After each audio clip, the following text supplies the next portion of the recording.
입니다.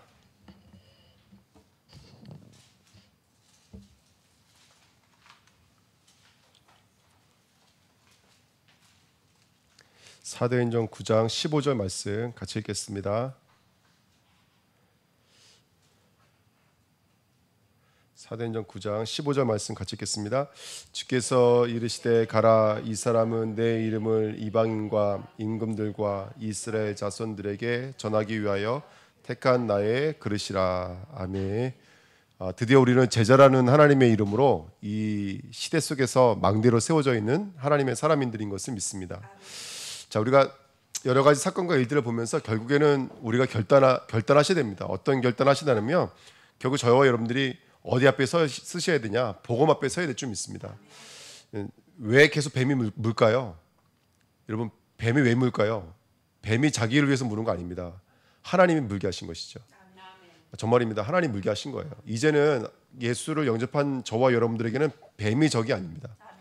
예, 뱀이 적이 아니에요. 그래서 하나님은 계속 물어요. 이렇게 뱀을 통해서 계속 우리 물게 만들어요. 근데 그 무는 여정을 통해서 그게 언젠가는 해독제가 된다니까요. 해독제. 그러니까 단어 하나하나 우리가 다 이해하고 있는 것 같아요. 복음, 그리스도, 예수, 그다음에 하나님 나라, 보좌, 이런 단어들 우리가 이해하는 것 같지만 사실은 이 사람 앞에서는 그게 이해 안 되거든요. 이 현실 앞에서 이해가 안 돼요. 그러면 그 현실 앞에서 나를 무는 거예요. 그래야지만 이제 그 사람을 넘어설 수 있고 그 현실을 넘어설 수 있도록. 그래서 제가 이번 한 주간도 여러 가지 일들, 사건들을 보면서 야, 뱀은 살아있구나, 이거 다시 한번 느끼게 돼요. 뱀은 살아서 정말 역사하고 있구나. 그래서 그것을 물리게 만들어서 저와 여러분들 하려고 해독제가 있는 사람으로, 그래서 그게 문제가 안 되는 사람으로 만들어 가세요. 그러니까 제가 매주 같은 설교하는 것 같지만 정말 은혜 받으시는 분들은 깨달으실 거예요. 뭘 깨닫냐면 늘 듣는 소리가 아니에요. 그 주간의 생명의 메시지지. 그래서 물린 만큼 나는 또 깨닫게 되는 거고 또 발견하게 되는 거고. 그러니까 우리가 단어로는 얼마든지 이해할 수 있지만 그게 생명으로, 삶으로 연결되어지는 것은요, 시간이 많이 필요하고 많은 치유와 훈련과 집중의 시간들이 필요한 줄 믿습니다. 그러니까 우리는 그 여정 속에 있는 것이죠. 그러니까 이게 깨달아지고 발견되니까 누가 잘하고도 없고 못하고도 없어요. 누구의 실수지 누구의 잘못도 아니에요. 하나님이 하신 거라니까요. 하나님 뱀을 통해서 하신 거예요. 그래서 우리가 땅을 치고 속상할 일도 많지만 전혀 그렇지가 않아요. 하나님 하시는 일인데. 그러니까 우리가 이게 깨달아지니까 저는요, 하나님, 나는 제자 맞아. 나는 70이 맞아. 나는 12제자 맞아. 나는 13만 4천 맞아. 나는 하나님 나라 맞아. 나는 망대가 맞아. 이게 고백이 나오더라고요. 그때야 비로소 찬양되어지는 거겠죠. 자, 보십시오. 하나님이 우리에게 원하신 열매는 뭐냐면 결국은 이 땅에 하나님의 나라를 세우는 것입니다. 하나님의 성전으로 세워지는 것이고 하나님의 망대로 서기를 원하는 줄 믿습니다. 최고의 망대는 뭐냐면 그리스도로 끝내는 거예요. 그리스도로 끝냈다는 말이 순종, 엎드림입니다. 그 예배예요. 그래서 끝내는 만큼 예배자로 쓰게 되는 거예요. 아까 말씀드렸죠. 인간관계 끝내는 만큼 그 관계 속에서는 예배자가 되는 거예요. 현실관계 끝나는 만큼 그 속에서는 예배자가 되어지는 거예요. 순종, 말로만 순종이 순종이 아니잖아요. 우리 마음속 깊은 곳에서 아멘 되어져야지 순종이잖아요. 그렇죠? 예. 그러니까 정말로 최고의 망대는 뭐냐면 그리스도로 끝내는 거예요. 그리스도를 주신 하나님 앞에 아멘 하시는 거예요. 예. 그러면 뭐가 정리가 돼야 될까요? 복음의 내용이 정리, 이해, 복음의 비밀이 누려지고 증거되어지는 자리까지 나가야 될 줄 믿습니다. 그래서 하나님께서는 오늘도 우리에게 귀한 말씀들을 통해서 계속해서 그 복음이 깨달아지고 복음이 이해되어지는 자리로 나갈 수 있도록 인도해 주시는 거예요. 예. 그래서 우리가 오늘 영적인 눈이 열리기 부탁드립니다. 그 키는 뭘까요? 키요. 복음을 이해하는 키. 그게 바로 선악과입니다. 그게 바로 율법입니다. 그게 바로 삶입니다. 삶. 그래서 저는 복음을 삶으로 가져야 된다는 말씀을 드리는 거예요. 단어로 가지면 안 돼요. 이렇게 하면 이렇게 됩니다. 이렇게 하면 이렇게 됩니다라는 단어들은 절대로 능력이 되지 못합니다. 찬양을 할 때도 그냥 찬양하는 사람이 있고 그 가사 속에 들어가서 하나님의 완전하신 이 역사 속에 들어가는 찬양은 완전히 다른 거죠. 그래서 정말로 이 율법이 너무나 필요합니다. 사실은 지금 삶이 율법인 거예요. 그 사람 만나게 하신 거, 그 것들을 보게 만드신 거 다 율법인 거예요. 그래서 여러 가지 있지만 제가 말씀드리면 다 우리 교회 성도들 이야기니까 말씀은 드릴 수 없지만 모든 일이 사실은요, 우리로 하여금 복음을 깨닫게 만드시고 복음이 정리가 되게 만드시고 복음이 이해되게 만드시는 거예요. 근데 참 재밌어요. 요즘에 그 글로리라는 영화 있죠, 왜? 송혜교 나온 영화. 우리 교회는 워낙에 다들 복음 집중이시라서 잘 모르시지만은 저는 압니다. 저는 목사니까 그 정도 안에 대해서 저는 가끔씩 이렇게 보거든요. 전 넷플릭스는 못 보지만은 가끔씩 이렇게 유튜브나 이거 보거든요. 그 짧은 정확한 그 대사들이 얼마나 재밌는지 몰라요. 근데 저는요 요즘엔요 거기 나오는 주인공들의 대사도 재밌지만 사실요 복음이 더 재밌어요. 복음이 더 재밌어요. 하나님께서 얼마나 절묘하게 하나님이 그런 대사를 주시고 그런 사건을 주시는지 몰라요. 정말이에요. 정말 어떻게 이렇게 절묘하게 주실까? 우리 한번 전도님 저랑 같이 다니시니까 좀 아실 거예요. 얼마나 이게 절묘하게 주실까? 이런 사건들을 사람들 앞에 딱딱 놓고 있잖아요. 딱딱 놓고 시험을 딱딱 앞에 갖다 놨어요. 이렇게 율법을 딱딱 앞에 갖다 놓으세요. 근데 그게 하나님이 진짜 우리를 만드시는 시간표예요. 정말입니다. 이거 피해갈 수가 없습니다. 이제 그 앞에 쓰셔야 돼요. 그러니까 이게 누가 잘했다 잘못했다가 아니더라고요. 하나님이 지금 그 사람에게 너무너무 잘 알고 계셔서 그 율법을 하나씩 딱딱 갖다 놔요. 이렇게 그걸 통해서 나는 벌거벗어도 괜찮습니다라고 인정되어지니까 자리까지 가는 거예요. 원래 벌거벗으면 부끄러워하지 않았더라. 우리의 벌거벗은 문제되지 않습니다. 문제 아닙니다. 진짜 복음을 가지고 있는 성도는 문제 아니라니까요. 내 연약함 절대 연약함이 아닙니다. 그건 능력입니다. 하나님의 능력. 복음 앞에 쓰게 되면. 근데 키가 뭐냐면 복음이 이해되어지는 만큼 그걸 누릴 수가 있거든요. 그래서 하나님 우리에게 펼쳐놓으신 게 뭐냐면 율법입니다. 그래야지만이 그리스도 십자가 부활이라는 단어가 정말로 깨달아지고 이해가 될 줄 믿습니다.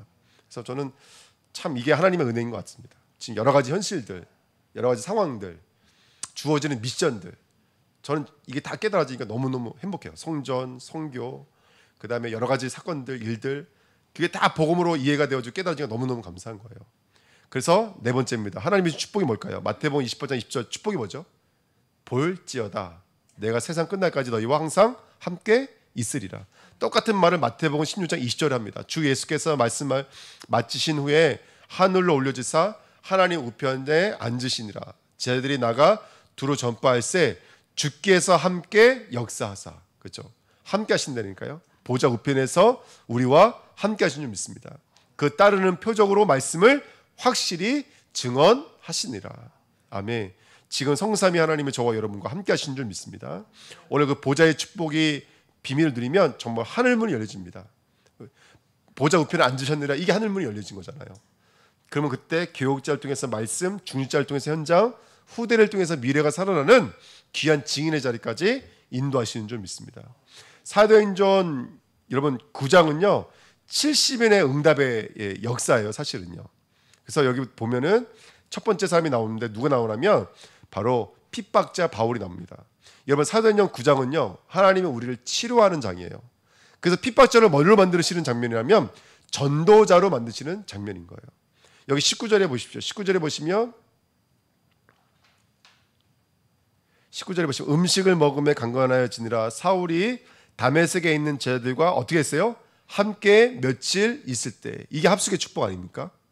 여러분 합숙은 뭘 나누는 것이죠? 삶을 나누는 것이 아닙니까?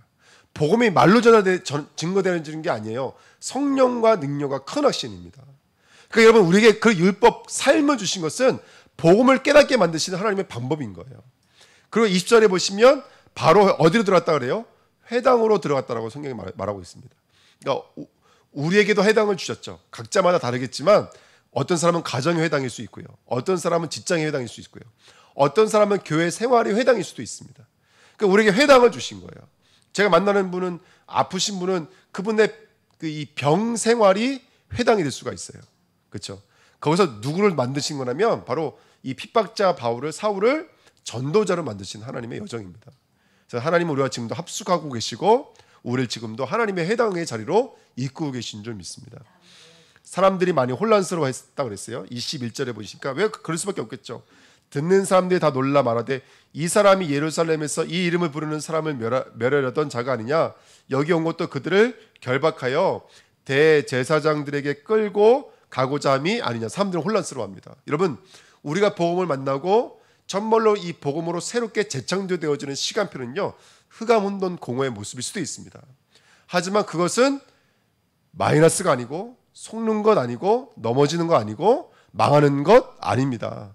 하나님은 살아계신 게 맞고 우리는 하나님의 자녀가 맞습니다. 그럼 하나님은 우리를 어디로 끌고 가시냐면 바로 임금들과 그 다음에 누구죠? 이스라엘과 그 다음에 후대들에게 이 복음을 증거하라고 택한 그릇으로 하나님 부르셨거든요, 우리를요. 그럼 하나님은 분명히 우리에게 이런 혼란의 자리, 사방으로 흩어지는 자리, 합숙하는 자리로 계속 우리를 끌고 나가시는 거예요. 그럼 지금도 주님이 나를 합숙하고 계신다는 걸 잊지 않으시기를 축원드립니다. 아멘. 그 다음에 두 번째, 어부입니다. 누굴 말하는 걸까요? 사도행전 9장은 바울만 있는 게 아니죠. 베드로도 있습니다. 어부였던 이 사람을 누구로 만드시는 거죠? 치유자로 만드세요. 사도행전 9장 32절부터 35절에 이제 있는 이야기인데요. 여기 32절부터 보시면 여기 이렇게 써 있어요. 그때 베드로가 사방으로 두루 다니다가 룻다에 사는 성도들에게 내려갔더니 이렇게 써 있습니다. 그러니까 하나님께서는 룻다를 만나게 하시려고, 룻다에서 그 에네아라고 하는 중풍병자를 만나게 하시려고 하나님은 우리를 보내십니다. 거기 사방에서 누굴 만나게 되냐면 33절에 중풍병자 걸린 이 에네아를 만나게 하시죠. 거기서 뭘 선포하게 만드십니까? 그리스도께서 너를 낫게 하시니 일어나 내 자리를 전돈하라, 이렇게 말하고 있습니다. 여러분, 오늘 우리가 땅에서 나와야 됩니다. 그래서 일어나라는 단어가 부활이라는 단어에서 온 단어잖아요. 일어나라, 쿰, 일어나라, 일어나서 서라. 이게 바로 저와 여러분들이 하나님의 귀한 은혜를 경험하고 체험에 대해 축복인 줄 믿습니다. 그러니까 오늘 우리를 이 자리까지 가실 거예요. 하나님 두루 사방으로 여러 사람, 여러 민족, 여러 모양 만나게 하시고 그 사람들을 다 일어나게 만들 수 있는 하나님의 사람으로 하나님 우리 부르신 거예요. 70인 제자로 하나님 우리를 부르신 거예요. 그래서 이 언약을 부인하지 마십시오. 그 삶이 바로 그 말씀의 성취입니다. 바울 되어지는 성취의 바로 만남입니다.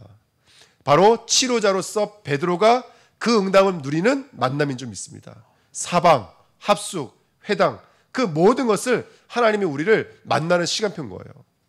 그래서 그 만나는 엄청난 시간표 속에 저와 여러분들이 있는 줄 믿습니다. 일어나 말씀하고 계시죠.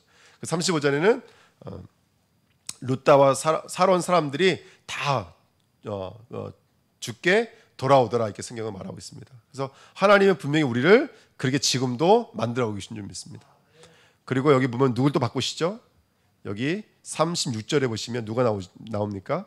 여기 선행을 베풀었던 욥바의 여제자 다비다가 나옵니다. 36절에 욥바의 다비다라 하는 여제자가 있으니 제자여, 이 사람은 벌써요. 제자인데 이 제자는 어떤 사람이냐면 그 이름을 번역하면 도르가라. 이 사람은 어떤 사람이었냐면 선행과 구제한 일이 심히 많습니다. 이 사람이 죽었을 때 많은 사람들이 이 여자가 지어줬던 옷을 가지고, 그죠, 속옷과 겉옷을 가지고 거기 앞에 서 있다니까, 눈물 뚝뚝 흘리면서요. 그러니까 선행의 사람이었어요. 하지만 선행의 사람은 하나님 뭘로 바꾸신다고요? 바로 제자로 바꾸시는 장면이 사도행전 9장의 장면입니다. 그러니까 사도행전 9장은 우리 인생의 전환점입니다. 바로 사울의 자리에서 전도자의 자리로, 어부의 자리에서 무지했던 자리, 무능했던 자리, 무기력했던 자리에서 치유하는 자리로, 그 다음에 종교, 철학, 선행에 머물러 있던 사람을 제자로 바꾸시는 장면이 바로 사도행전 9장의 역사입니다. 이번에 이 메시지가 너무 참 귀한 메시지더라고요. 그래서 제가 이전에 한번 사도행전 9장 말씀드리면서 이 다비다가 일어나라 이렇게 말하고 있잖아요. 그 쿰이 일어나라는 뜻이거든요. 다비다, 쿰. 이전에 한번 설교한 적이 있는데요. 그래서 달리다, 쿰, 작은 소녀여 일어나라, 이런 뜻입니다. 그래서 저와 여러분들은 작지만 하나님이 우리에게 말씀하시니까 일어나라, 이렇게 말씀하십니다. 그 십자가 부활을 경험하시면서 하나님의 살아계신 게 맞는 게 맞고, 저와 여러분들을 향한 하나님의 목적지가 분명히 있는 게 맞다면 지금 눈에 보이는 것은 복음을 정리하고 복음을 이해하고 복음을 누리게 만들고 복음의 비밀을 깨닫게 만드는 하나님의 방법이 확실히 맞는 줄 믿습니다. 다비다, 쿰 하시기를 축원드립니다. 그 문제에서 일어나십시오. 그 문제 갇히지 마시고요. 그 상황에 갇히지 마십시오. 뱀도 우리를 넘어뜨릴 수 없습니다. 어떤 문제도 우리를 넘어뜨릴 수 없습니다. 벌거벗으나 부끄러워하지 않아요. 벌거벗음이 문제가 되지 않습니다. 의식주가 문제가 되지 않습니다. 중요한 것은 하나님이 나와 함께 하신다, 내게 그리스도의 복음을 허락해 주셨다, 이게 기준이 되겠죠. 그 복음으로 소문낼 줄 믿습니다. 세 번째 보십시오. 바울의 인생은 어떤 인생이었을까요? 바울을 부르셨습니다. 첫 번째 뭐라고 써 있어요? 누구의 부르심이죠? 예? 지금 제가 여기 갖고 온 이게 지금 제가 이따 말씀 정리한 것들이 수정하기 전 걸 갖고 왔어요. 저는 첫 번째 부르시면 돼 있어요. 제가 수정한 걸로 드렸는데 수정한 게 안 오고 옛날 게 왔나 보다. 이 말씀 묵상하다가 첫 번째 부르심이지만 사실은 그리스도의 만남이잖아요. 그래서 구원으로의 부르심인가 아마 그렇게 이름 바꿨던 것 같아요. 하나님이 우리 인생에 하나님 분명히 우리를 그리스도께로 인도하신 시점이 분명히 있습니다. 그리스도로 부르십니다. 그 두 번째 누구와의 만남이 있었죠? 바나바의 만남입니다. 그래서 만남으로의 부르십니다. 여러분 누굴 만나느냐가 중요하지 않습니까? 정말입니다. 누굴 만나느냐가 너무너무 중요해요. 근데 여러분 좋은 사람만 만나면 있는 것은 아닙니다. 사실 우리 어려서도 더 많이 배우죠. 그렇죠? 나와 반대되는 사람에게 사실 더 많이 배우죠. 네. 네. 그래서 하나님은 그런 만남들을 두시고 우리를 부르신 줄 믿습니다. 네. 그 다음에 세 번째는 바로 전도와 선교로서의 부르심입니다. 그래서 두 번째 부르심이 이거 잘못 제가 틀렸고요. 전도와 선교의 부르심입니다. 분명히 하나님께서 하나님이 주님이 우리를 따로 불러서 전도와 선교를 위해서 따로 세운 하나님의 제자들로 저와 여러분들 부르신 줄 믿습니다. 네. 그 다음에 네 번째는 뭐냐면 전환점으로의 부르심입니다. 마게도냐로의 부르심, 아시아가 아닌 마게도냐의 부르심. 하나님은 우리 인생에 분명한 전환점을 갖고 계십니다. 그 언약을 붙잡는 시간표 됐으면 좋겠고요. 다섯 번째는 뭐냐면 그럼에도 불구하고 다시 기초와 기본을 회복하는 부르심이 또 있습니다. 사도행전 19장은 성령 세례에 대해서 말씀하시는 이야기잖아요. 여러분 바쁠수록 뭐 놓치면 안 되냐면 성령의 충만함을 놓치면 안 됩니다. 그래서 우리 지금 사순절 때 참 이게 강단의 말씀 참 중요한 것 같아요. 그래서 주신 언약이 뭐냐면 성령의 바람이 부는 이 사순절입니다. 그래서 그 언약을 붙잡고 함께 기도하시는 저와 여러분 되시기를 예수님의 이름으로 축원드립니다. 예, 기본과 기초를 부르십니다. 그 다음에 여섯 번째 천명으로의 부르심입니다. 로마도 보아야 하리라, 로마에서도 증언하여야 하리라, 가이사 앞에 서야 하리라. 아멘. 여러분 1000명 있으십니까? 1000명. 죽을 때까지 해야 될 사명들이 있습니까? 예. 하나님의 그 부르심의 소리가 들리는 저와 여러분 되셨으면 좋겠습니다. 마지막으로 어디로 부르심이 있을까요? 오직으로의 부르심이 있습니다. 갈라디아 2장 20절 말씀처럼 나는 죽고 그리스도께서 내 안에 사신 것이라. 고린도후서 5장 17절에 나는 그리스도 안에서 뭐예요? 새로운 피조물이라. 아멘. 오직으로의 부르심입니다. 빌립보서 3장에 있는 말씀처럼 모든 것을 배설물로 여김은 누구를 얻고? 그리스도를 얻고 또 그리스도께서 잡으신 것을 잡으려고 달려가노라. 위에서 부르신 부르심의 상을 위하여 달려가노라. 표대를 향하여 달려가노라. 분명히 저와 여러분들 오직으로의 부르심이 분명히 있는 줄 믿습니다. 제가 지금은 단어로 쭉 나열했지만 여러분들 이게 정말 보여지고 들려졌으면 좋겠습니다. 아멘. 말씀 한 구절 한 구절이 보여지고 들려졌으면 좋겠습니다. 그래서 저와 여러분들 누구인지를 확인하고 지금에 있는 문제와 사건은 어떤 위치 속에서 있는 것인지를 깨달아서 정말로 승리할 수밖에 없는 하나님의 음성으로 다시 한 번 더 우리 마음속에 새겨지는 축복이 있었으면 좋겠습니다. 제가 밑에 기도 제목까지 다 적었는데 지금 이게 수정하다가 중간에 온 거라서 기도 제목이 없는데요. 우리 함께 우리 기도 마치겠습니다. 우리 첫 번째 기도할 때는 이번 주에 우리 선교 예배, 선교 헌신 예배 드렸습니다. 그럼 제가 선교부에게 미션 줬던 게 뭐냐면 나라별 담당자를 만드셔야 됩니다. 그래서 교회가 정말로 나라와 소통될 수 있는 귀한 은혜가 있을 줄 믿습니다. 그래서 선교부 헌신 예배 드리면서 그거 말씀드렸습니다. 우리 선교부를 두고 그 다음에 이번에 4월달, 5월달 저희가 지금 그 선교 대회를 두고 있습니다. 그래서 선교사님들 두고 계시는데 저희 교회는 그 안주대 선교사님 오시고요. 대중 이마누엘 교회에서 미국에 있는 선교사님이랑 그다음에 우리 팔라완에 있는 아브네 선교사님 같이 불러주셔서 이번에 안주대 선교사님이 아브네 선교사님 들어오시고 지금 어저께도 밤늦게까지 우리 회의했지만 몽골 팀에서도 6명 왔습니다. 근데 저희 선교 대회는 아시겠지만 그 선교사님들만 숙소를 줘요. 선교사님이 아니면 외국에서 왔어도 숙소를 안 줘요. 이분들은 지금 호텔 잡아야 돼. 바깥에다 호텔 잡아야 되고 출퇴근하면서 그렇게 훈련을 받으셔야 되거든요. 그러다 보니까 지금 이제 하고 그거 끝나면 또 몽골 팀 이제 현지에서 온 몽골 팀이랑 한국에 일하러 오신 몽골 제자들이 또 있어요. 전도학교에 있거든요. 이번에 모여서 또 수련회를 또 2박 3일 하는데 여러분 이를 위해서도 함께 기도해 주시면 감사하겠습니다. 그래서 이번 선교헌신 예배, 선교 대회를 두고 또 저희 또 우리 5월 중순이나 마지막 주에 저희들 몽골 들어가려고 지금 기도하고 있습니다. 그래서 오늘 또 선교사 잠깐 통화를 했지만 여러분 이를 위해서 함께 기도해 주시면 감사하겠습니다. 우리 이번 선교를 위해서 합심으로 한번 기도하겠습니다. 하나님